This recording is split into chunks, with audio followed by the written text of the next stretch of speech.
I mean, listen, we could talk all day and night about how the capitalist system has reached its expiration date, that we are heading in a direction where we better get some type of a social democracy. Otherwise, we are heading in a very dangerous direction because of the desperation that people are feeling. And so the reason I bring up Rutgers is because when I was a student there, lo and behold, one of the most powerful big pharmaceutical corporations was right up the road on Route 1 in South Brunswick. And who is that mega pharmaceutical corporation? It is none other than Johnson & Johnson. And so this is a little capitalist story about what happens when there is no regulation. And if you remember, there was a cancerous agent that was in their baby powder. Well, credit to More Perfect Union, a very good group that does a lot of solid work regarding labor. This is what's been going on at Johnson & Johnson. May they all burn in hell. Company can get by with these types of tactics, then the American people are in serious danger. Most likely, my mother used the powder. That was the big thing back then in the 40s and 50s. What's that stuff? Johnson's baby powder. I have 2 girls, and I also used it on them. And then in turn, they used it on their sons, their children, too. Women like Marianne trusted Johnson & Johnson's baby powder for generations. It wasn't just a product, it was a ritual passed down from mother to child. The marketing worked so well that by the late 1960s, an internal memo crowned baby powder the cornerstone of Johnson & Johnson's entire baby business. The product itself was simple: talc, a mineral mined from the earth. But in 1966, academics published a troubling discovery. Talc had no medicinal value. Worse, it was linked to 3 deaths. The warning made its way through Johnson & Johnson's executive offices. There was a concern starting in the 1970s about asbestos being in talc because of testing done by the FDA. That's Jessica Dean. She's a plaintiff's attorney. For over a decade, she's been fighting Johnson & Johnson in court over the deadly discovery of asbestos in talc, the mineral used in baby powder. The problem is that talc and asbestos often grow together. It has been known for decades to be a common impurity in talc. Asbestos causes mesothelioma, a cancer that destroys organ linings from within. It's also linked to ovarian cancer. No amount of processing can make it safe. You're mixing a carcinogen into a powder product designed to be used on children and designed to be used in our homes. And that's the problem at the core of what Johnson & Johnson did. The government had concerns pretty early. In 1972, they called a meeting to review an FDA study that found asbestos in a huge chunk of products on store shelves. 5 members of J&J went, along with some other industry groups. And this is where the paper trail picks up.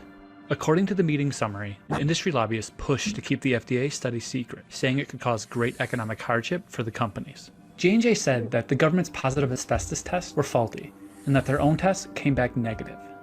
That's more or less the company's position on testing to this day. They will boast, look at how many tests we've done that don't show asbestos. And they use tests that were underpowered. A simple example I can think of is if you are trying to weigh a feather, you don't use a bathroom scale. It's not going to show up. You need to have something that is more sensitive. Coming out of that meeting, the government agreed to let companies self-test, and Johnson & Johnson promised to share their own records, swearing they found nothing concerning. When they made that promise, they had already done testing revealing asbestos in the actual samples from Dr. Lewin at the FDA.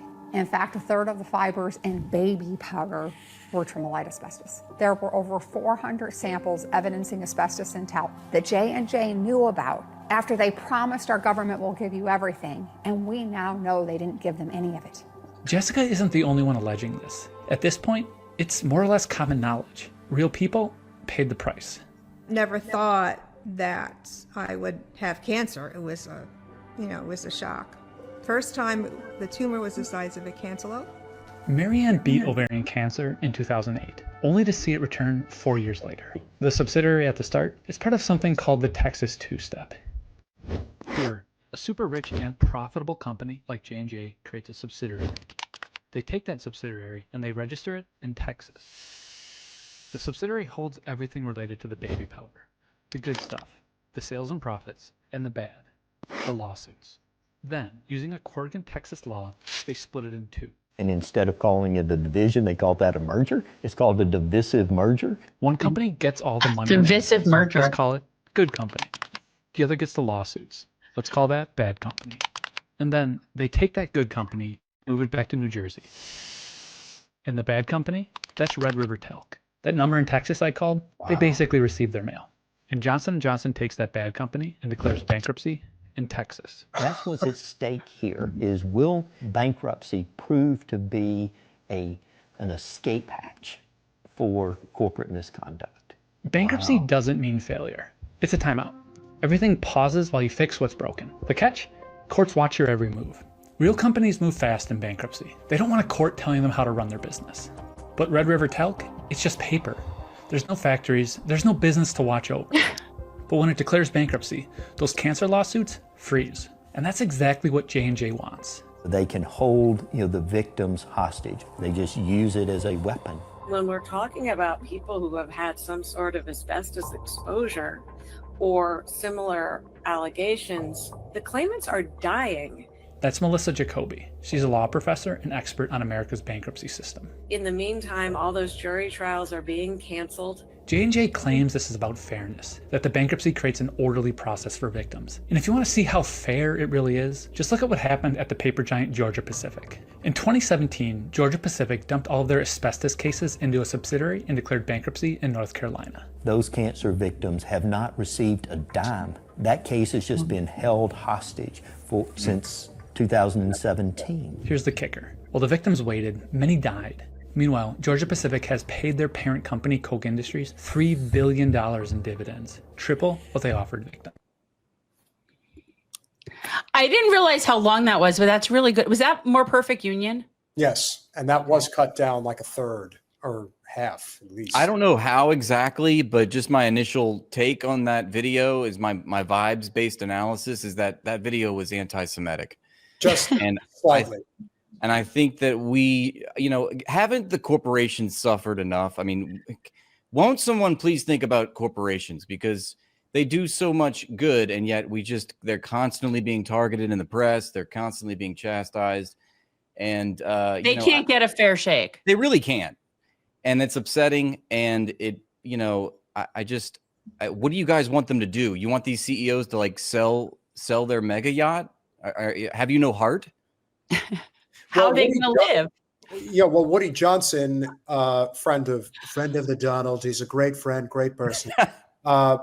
Nice. So he is worth $3.33 billion as the primary shareholder of Johnson & Johnson. And he, of course, is the principal owner of the New York Jets. It would be ashamed if he had to sell his NFL franchise because lawsuits just continue to flood because of wrongful death suits, which is what should be thrown at them. I remember as an 80s kid seeing the Johnson & Johnson baby powder white bottle. I remember it. How could you not? It was sold in the hundreds of millions. And all the while they knew that this was poisoning people. But we are going to figure out a way to scurry the law, which is what these mega corporations always do. That's why they say, what do you call 1,000 lawyers? Sorry, Jen, chained together at the bottom of the ocean. There's a reason that joke comes about. Good start. Because even if these attorneys, they know what they're doing is wrong, they always hide behind this, well, legally it's allowed. So I don't have any morality with this. But didn't you guys just have a lawyer on your show, Steven Donziger? Isn't he but he's a good lawyer. He's one of the he's one of the good ones. He's a good lawyer. Yeah. Well, I mean, look, it's funny because I've talked about this before. I went to law school because I wanted to lobby for a nonprofit. I actually wanted to be a lobbyist. But for me, it was about working for somebody like Barry Scheck at the Innocence Project. I had thoughts about people think lobbying is so horrible. I'm like, no, the lobbying isn't the problem. We actually need lobbyists. You don't want Congress people writing legislation on agriculture. I assure you, you don't want that. That is not anything. It's good. Lobbying for who? I always got to go back to that question. For who? Exactly. And what is it? And the fact that there doesn't need to be a money exchange. Mm-hmm. There could be education, right? Well, that's why I went to law school. So yes, I am a lawyer, but I'm a good lawyer. One of the good ones, of like course. Vincent, I would have, not like Vincent LaGuardia Gambini. You're a lawyer. And the one thing one thing I noticed in that video, what I was thinking was, didn't Exxon Mobil do the same thing in the 70s? Like they had internally 1977.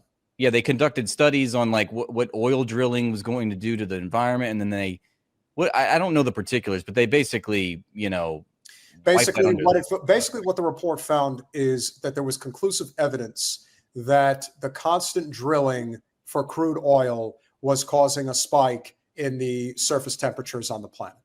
And they basically suppressed that report during the Carter administration, and it never came to light. They just were allowed to get away with it. Yeah. And while I do appreciate the work that the soon to be departed former President Carter did for Habitat for Humanity, appreciate all the homes that he built. He did a lot of really effed up things during his administration. Yeah. And being able to suppress that particular report, it's earth shattering. It really is. And we are going to pay. We are paying as we speak. Absolutely. And the poor will pay first,